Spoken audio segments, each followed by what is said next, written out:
this episode, have you ever had an important solution to an urgent problem, but needed to find and learn about your customers? Well, that's exactly what we're going to talk about on this week's show, where you'll hear how Renewal Mill is tackling food waste.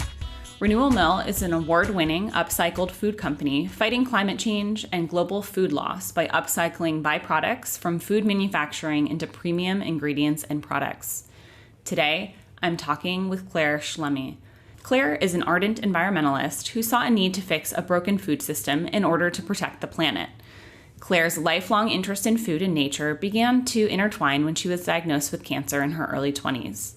This experience made her passionate about understanding the links between food and health, both of our environment and of our own bodies. She co-founded Boston's first organic juice company with the aim to connect local farmers and city dwellers through nutritious and delicious foods. This experience exposed her to two primary challenges: food waste and the lack of affordable nutrition.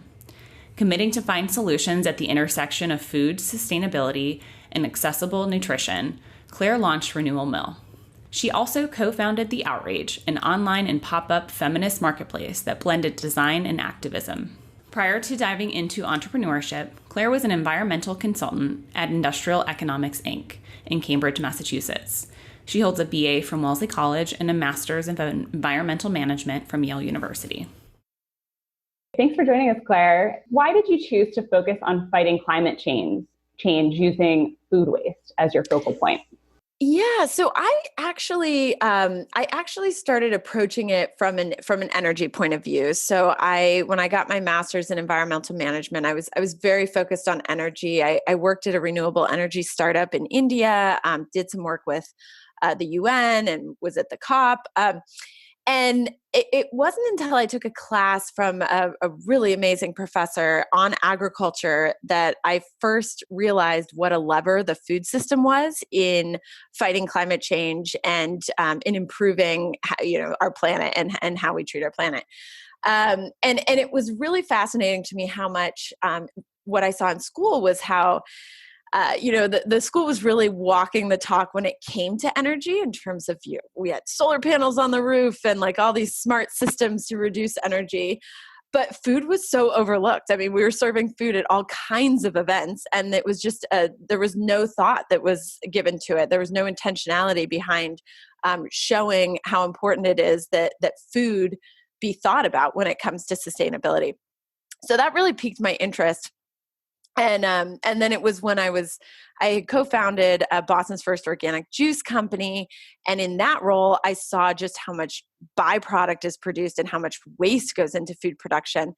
And so I realized that was a challenge I really wanted to tackle, because once you start to look at the numbers, you realize how important this is, how important food waste is in fighting climate change. When 30 to 40% of the food that we produce is wasted. So that means all of those resources that went into growing all that food is also wasted. So some of the statistics are quite shocking. I think like over the land area of China is used as agricultural land to grow food that is never eaten, which is just an incredible waste. And in fact, Project Drawdown, one of the kind of leading think tank organizations around climate change, has listed reducing food waste as one of the number one solutions for fighting climate change. So it was an early introduction to it, then seeing it firsthand, and then realizing that this was really the area that I wanted to be focused on when it came to sustainability. Yeah, that's great. And it sounds like you are very well versed in all of this. How do you find your customers are? Do you find that they're already passionate about this, or is there some education that is needed? Yeah, that's a great question. So when I started Renewal Mill 4.5 years ago now, I needed to start every conversation with the statistics around food waste, because it wasn't something that was a given that people even understood this concept. We've seen that completely shift. So there has been a lot of education around food waste being a problem. I think a lot of people they've heard at some point, it's kind of circling in their brain like, oh yeah, food waste, it's bad.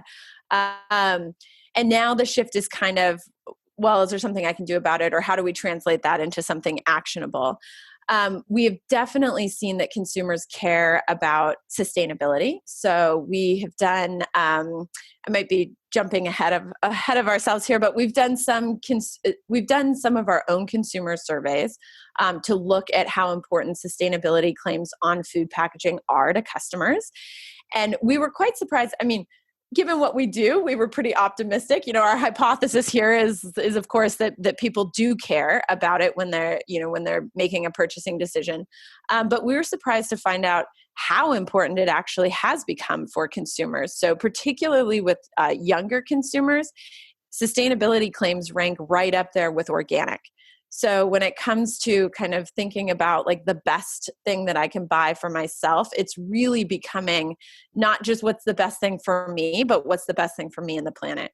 So, that's not to say that there isn't education that still needs to be done, because there certainly is. And I think particularly around the specific concept of upcycling, which is what we do. So that's how we're attacking food waste. We're taking it from these food manufacturers that are producing a huge quantity of these very nutritious, totally food safe products and turning them into ingredients.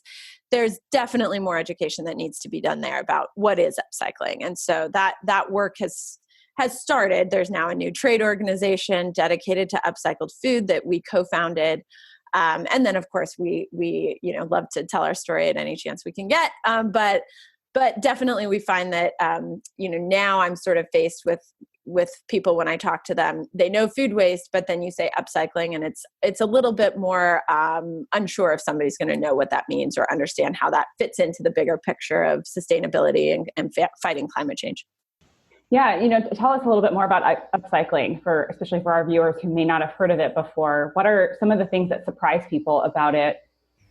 Yeah. So upcycling is basically, so what we do is basically take these byproducts that wouldn't otherwise find a home. And the reason that they exist really has to do with how the food production landscape has developed and the incentives that were around it. So you're really incentivized to try to get to your direct product as quickly as you can, and you just extract out what you need from the products, from the inputs to your system.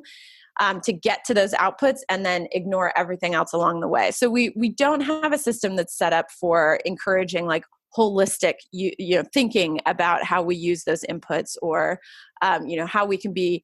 We're not optimizing efficiency in food production. There's just not the incentives for it. So that's where upcycling comes in. That's where like Renewal Mill comes in, to be able to allow these companies to think about it in that way, because we offer kind of a no-brainer solution. Hey, we'll take this stuff that you're producing that's already a headache for you. We'll reduce that headache and we'll turn it back into food that can be in the food system. So our flagship ingredient that we produce is organic okara flour.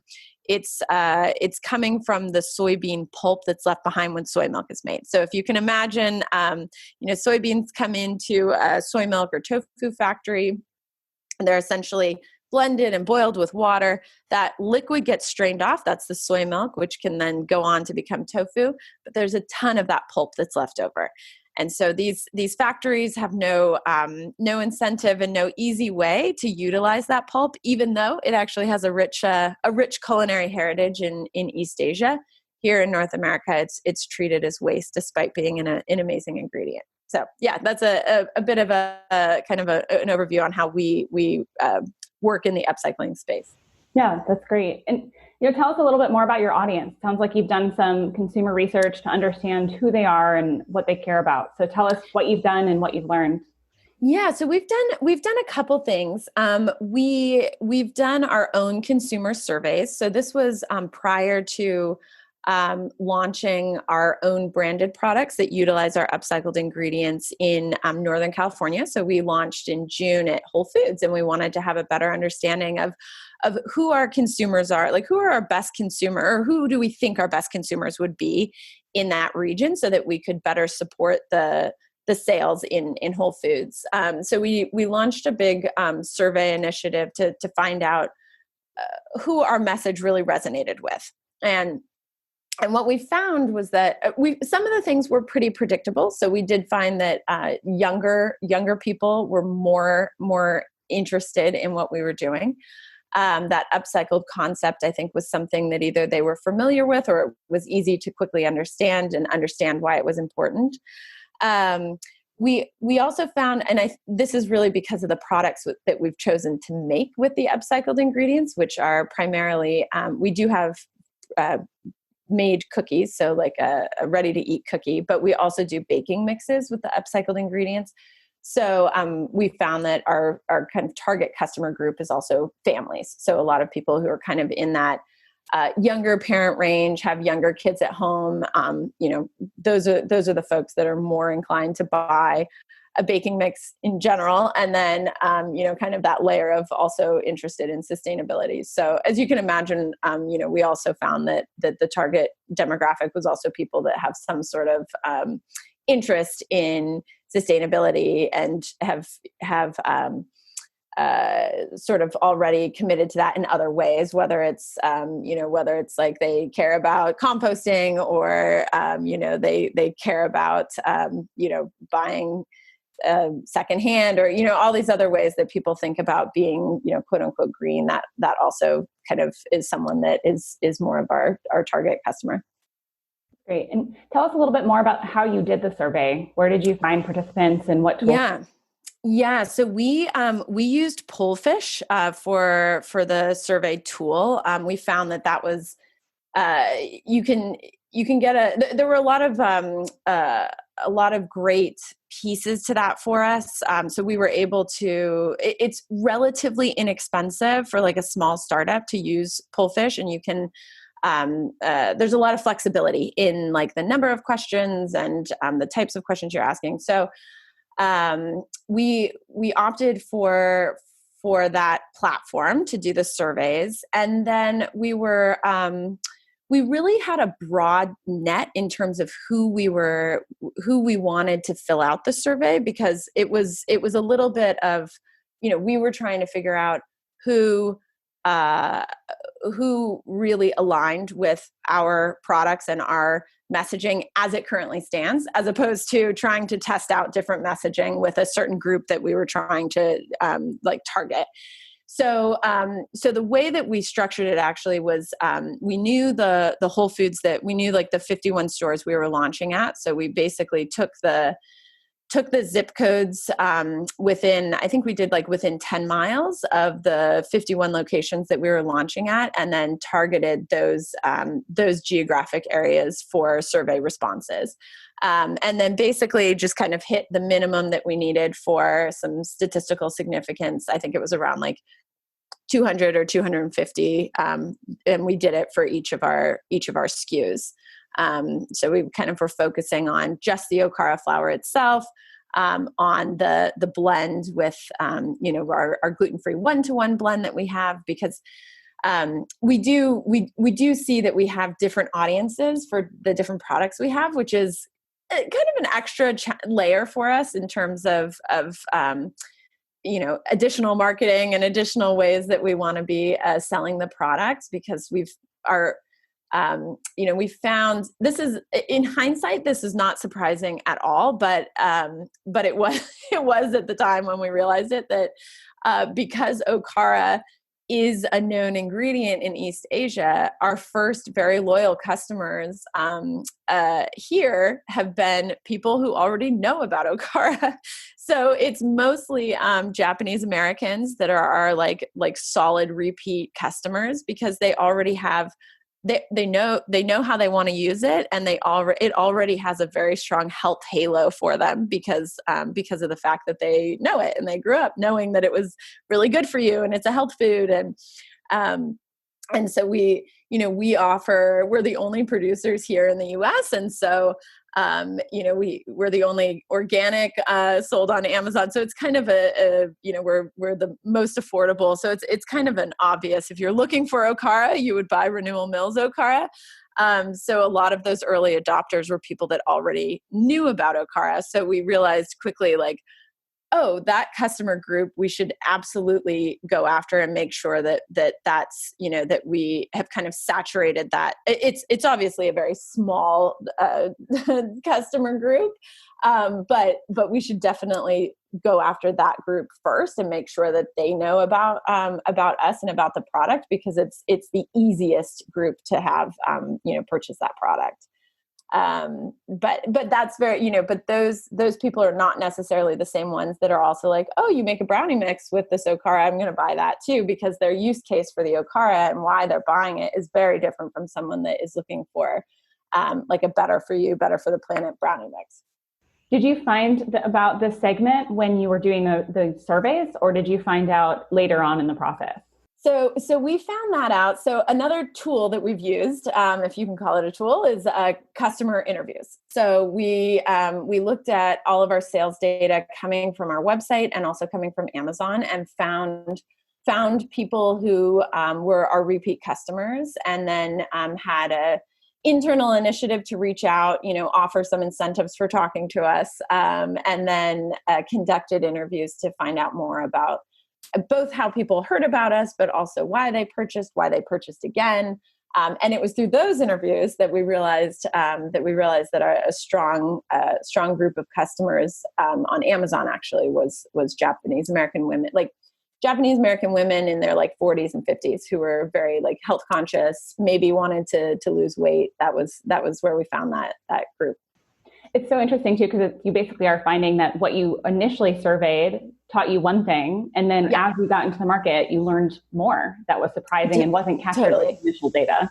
Totally. That's very true. And another one that we found actually as well, and this came out of customer surveys, and then also actually out of reviews of the product, was that it's really gaining a bit of a foothold in keto for people who eat keto and people who are following keto diets, because it is a very keto friendly flour. It's very low in net carbs, and that was something we knew. But we had really been focused on the gluten-free aspect of the flour. And so we'd been really targeting folks that were eating gluten-free and kind of going after those groups and working with those kind of like influencers on social media. And that was just our guess, because it's a new gluten-free flour, and, we think it's great. And if it's better for the planet, it's easy. But it turns out that like keto was it has been a stronger place to play, really, or an easier place to play, I guess. A lot of people who do their own like keto baking, or any sort of keto food, making keto food for themselves, will use coconut flour, which has a pretty strong flavor to it. And so Okara is this great substitute. It's super easy to swap it in. It's basically 1-for-1 for the coconut. And so you can use the same recipe you were using, but doesn't have the flavor profile, and actually gives you more nutrition than what you would have had with the coconut flour. So that was another surprise coming out of just making sure that we were listening to customers, I guess is what I would call that tool. So both in terms of reaching out to customers and finding out why they were buying it, but also we started to see people talking about like, oh, this was great for my keto baking project. And that's where we were like, oh, interesting. Nobody is, we're not getting anything about like, oh, this is like new in my gluten-free pantry. A little bit of that, but really it was the keto that was more of a surprise. Yeah, you've mentioned a number of different attributes. So it's like you started with tackling this food waste problem, but now it sounds like you're actually able to reach people who weren't able to find certain products that they needed culturally, and then also dietary needs. So totally. How do you tell that whole story, and how do you customize that as you explore with your different audiences? That is definitely like the $1 million question.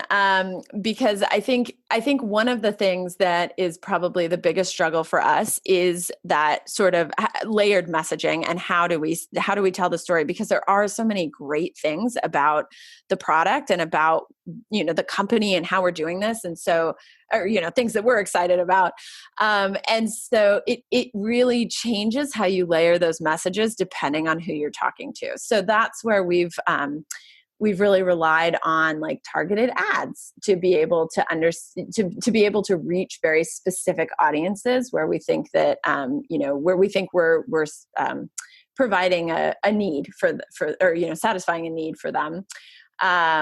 But same also with, I should say, we've been focusing on primarily on like our retail side of the business where we're selling our products to customers, but we also sell the Okara flour wholesale to other food companies that use it in their products. And so that's another class of customers. And the messaging, we reorder the messaging depending on who we're talking to, because sometimes we're talking to someone that literally just needs a cheaper product and they're currently using almond flour and they can replace it with Okara flour. Sometimes we're talking to a company that is, has a very strong sustainability component to their brand, and they want to be on the forefront of this upcycled food trend and this better for you and the planet, mega trend we're seeing in food that's now emerging. And they care about this. They care about the story, and they want to know, like, how much waste was diverted, and where do we put that on the packaging? And then sometimes it's a attribute for the diet, the fact that it's gluten-free or low in net carbs. We just launched now 2 months ago at this point, but we have a co-branded tortilla on the market from a company called Tia Lupita. That was a grain-free tortilla, and it was intended to be, the most sustainable tortilla on the planet. So it kind of satisfied two things there. It was a sustainable ingredient to play alongside the cactus that went into it as well, since cactus is a very sustainable crop.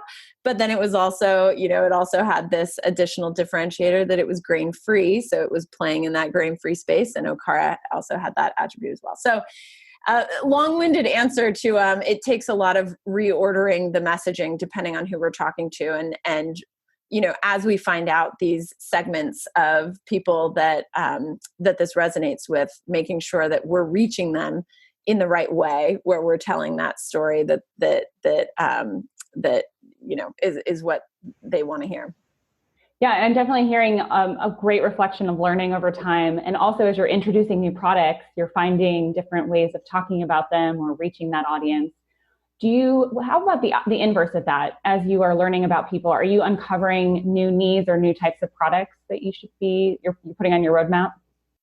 Yes. Yeah. So we actually, listened to a lot of, the feedback that we heard on the Okara flour, and that did influence what our second ingredient is that we're bringing to market. So we wanted to stay within the plant-based milk space and those pulps that are produced when plant-based milk is made.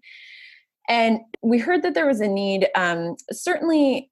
Well, let me step back a little bit. So one of the benefits of Okara is that it has a lot of fiber. It also has about a third of the protein from the soybean, but the fiber is a big piece of the nutritional profile as well.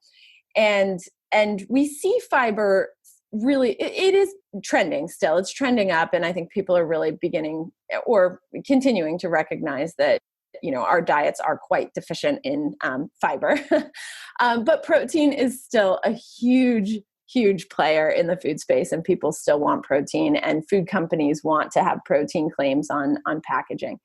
So we wanted to give a little bit more focus to something that was higher in protein. So that was something that we were thinking about as we considered what to bring on as our second ingredient. So we will be launching an oat pulp, an oat Okara flour, if you will. So it's that the oat pulp leftover.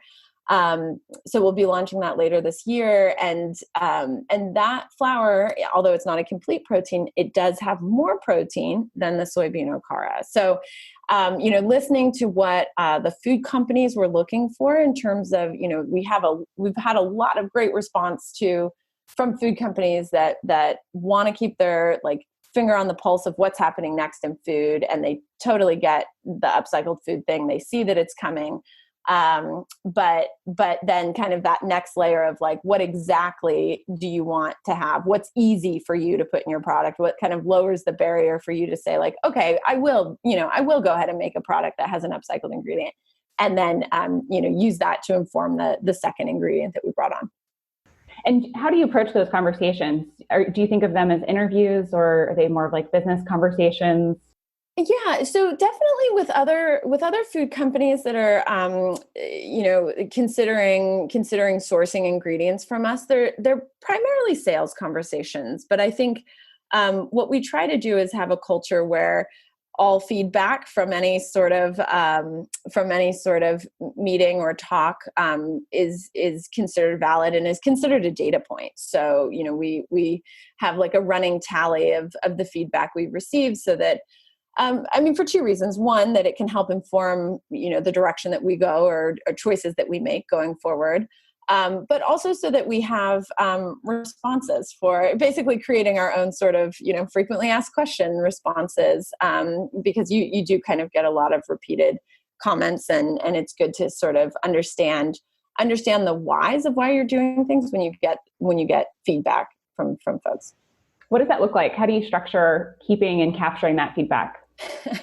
It's nothing sophisticated at all. It's a Google Doc where we throw that information at the moment. But I'm sure it could be a bit prettier. But it's an easy way to quickly capture stuff that we learn.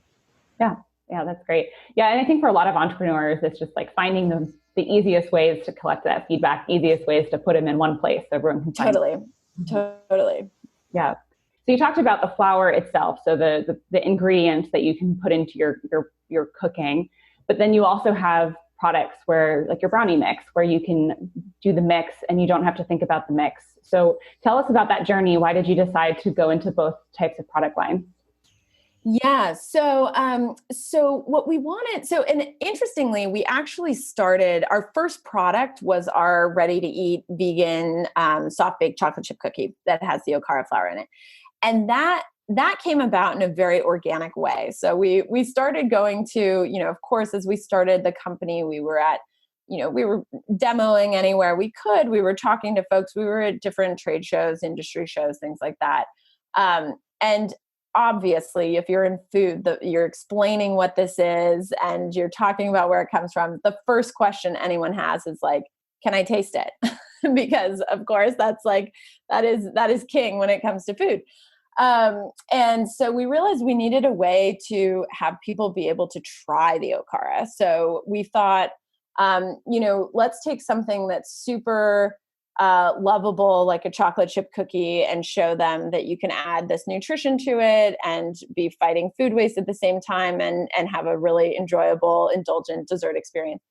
So that was a recipe that we just came up with on our own. We started bringing those cookies along with us to these shows to have people be able to try what upcycled ingredients taste like in a product. And then we started getting the question, oh, this is great. So where do I buy this? So that was how, we kind of were led to bring that product to market from those experiences. And then we had an opportunity about a year ago to really think about more strategically, how do we want to move forward with products we bring to market? And we opted for the baking mixes for a couple of reasons, both thinking about the consumer and also thinking about what we were trying to do as a business.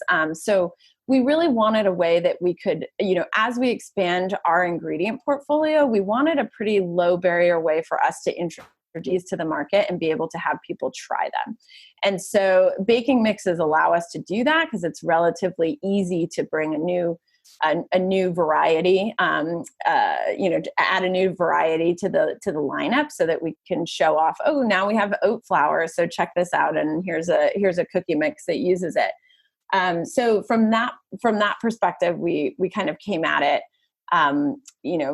we came at it from like a functional perspective, but of course we also wanted to make sure that there was some sort of product market fit as well. So for that we did interesting, actually, as I think back on it, we did less about talking to actual consumers and more talking to kind of industry folks about where opportunities were in the food space and where we thought there were some like white spaces that still existed. So we looked at, where that industry was going. The baking aisle is is very sleepy, but it's also still huge. And I should say that this is all pre-COVID. So that this all changed once people were like, oh, the kitchen, sure. Yeah, let me bake again. So we've seen a big, it turns out silver lining, I guess you could call it, is that now there's a huge uptick in the interest in baking. But pre-COVID, I think our only concern was that it seems kind of sleepy, but it seemed also like ripe for a little bit of, to use an overused word, disruption.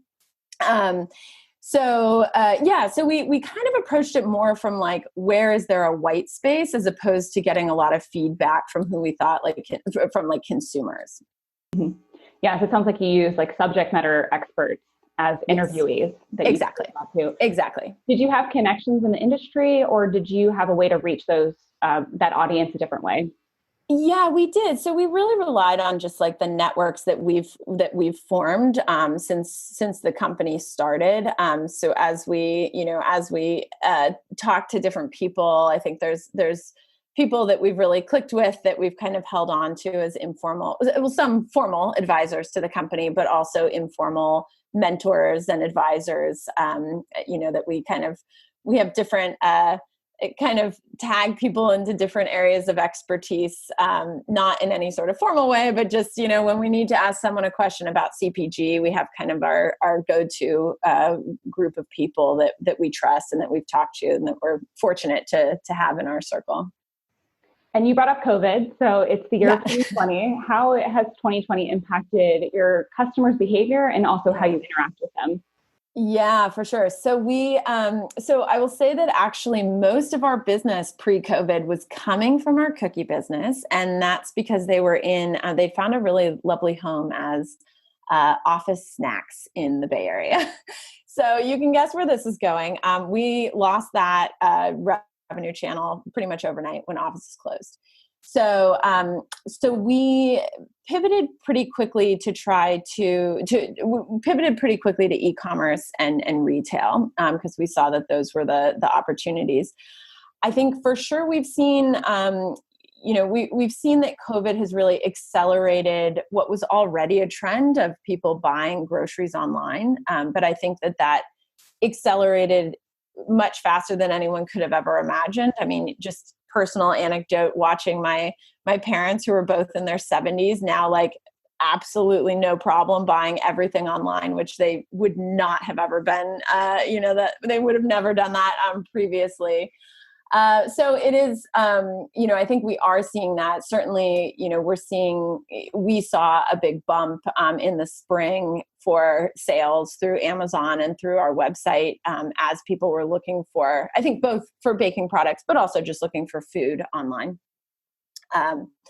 So we've seen that. I think we've also, and this is, 2020 has been just quite a year, but I think what we've also seen impact customer behavior a bit has been more recently the wildfires in California, and this very, California right now, it's like climate change is so tangible. And I think there's a very strong sense of we need a solution, because this is just, this is kind of a nightmare situation to be living in with this constant, yearly fire season is just, it's really, really challenging to see.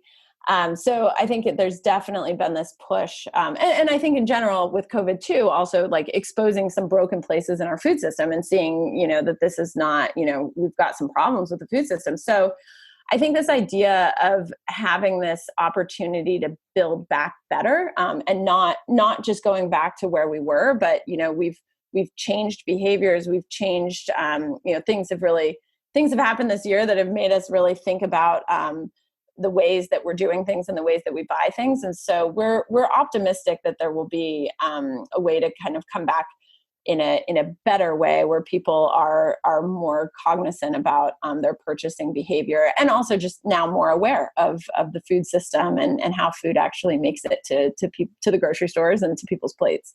Mm-hmm. Yeah. And thank you for walking us through your journey today. You had mentioned a couple of different things that you've done with user research. And so our audience are entrepreneurs who are thinking about user research for their business. So what kind of advice would you give to them? Are there specific questions or tactics that you found have unlocked a lot of insight or benefits for your team? Yeah, just one other tool that I will mention that we've used too. So we talked a little bit about our own consumer surveys, and then also just listening to customers and having informal interviews with them. We also did use an actual firm called Showcase Insights, which basically now is running virtual focus groups right now. And so they send products out to folks along with questionnaires that go with them, and then, kind of focusing on one area that you want answers around or that you want kind of help with. So it's an interesting model. I think, you don't select like the demographics of the group. It's like kind of already set. Really, but it is really interesting because you get really detailed feedback from people that are kind of really lending you their time to think through, like, okay, why wouldn't I buy this? Or what's the one thing that would make me buy this? And of course we can cross-reference that with their demographics, but I would say that's like, yeah. So that was really helpful for us to get a lot of that qualitative feedback. So I think with our own consumer surveys, it was really, there was some qualitative questions to it as well, but we were really, we got a bunch of quantitative feedback in terms of, willingness to pay and things along those lines.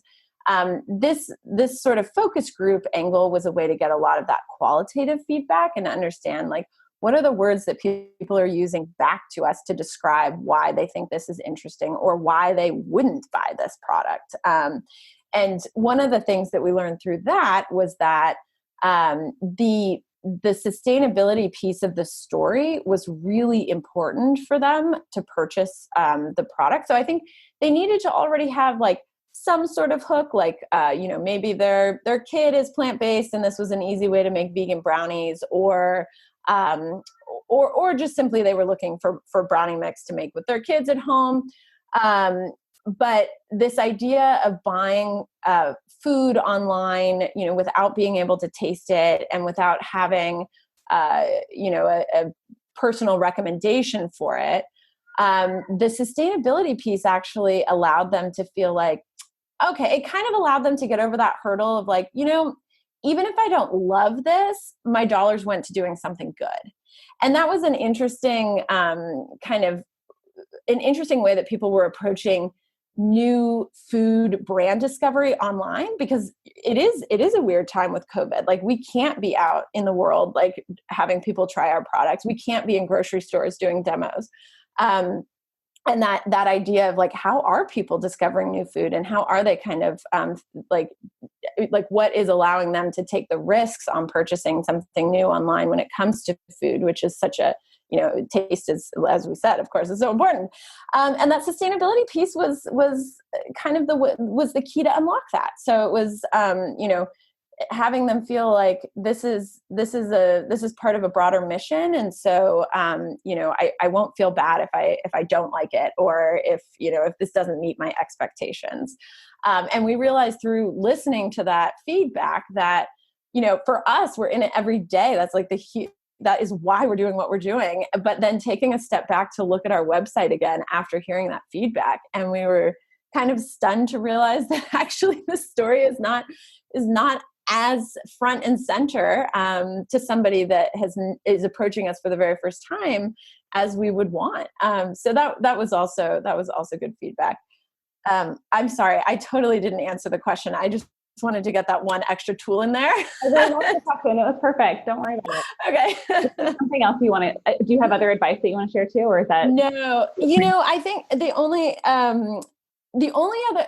advice I would give, or the advice that I would give to other entrepreneurs, is to start early in engaging customers and just always be finding ways to talk to customers. I don't think that we did that very well from the very beginning, because we were so focused. I'll give myself a little leeway. We had a lot of the production piece was a lot of what we needed to do too, like figuring out the equipment, how we were going to do this, and actually getting this to market. But I think, we, because of that, we kind of put customer interactions and customer insights and research a bit on the back burner. So now it feels like we're kind of playing catch up a little bit to sort of understand our customer. And I think if I could do it over again, I would make sure that we were doing some sort of touch points, some sort of engagement and communication from the very beginning, so that we were kind of developing the product and really the story at the same time as we were talking to customers. Great. And you had mentioned that you have some things for our audience today. Do you want to tell us more about it? We do, absolutely. So we're happy to be offering 20% off anything on our website. So if you want to try what upcycled food tastes like, we would really love and encourage listeners to come try upcycled food for themselves. So on our website, we have 20% off with the code INSIGHTS. So trying out anything that we have there, the Okara flour, if you're interested in trying a new flour. Our brownie mix is vegan, gluten-free, super easy, just add oil and water. So it's a delicious way to get a quick pan of ooey gooey chocolate brownies that are upcycled. And then another exciting thing is that we actually opened our current fundraise to the public. So we have a crowdfunding campaign going right now.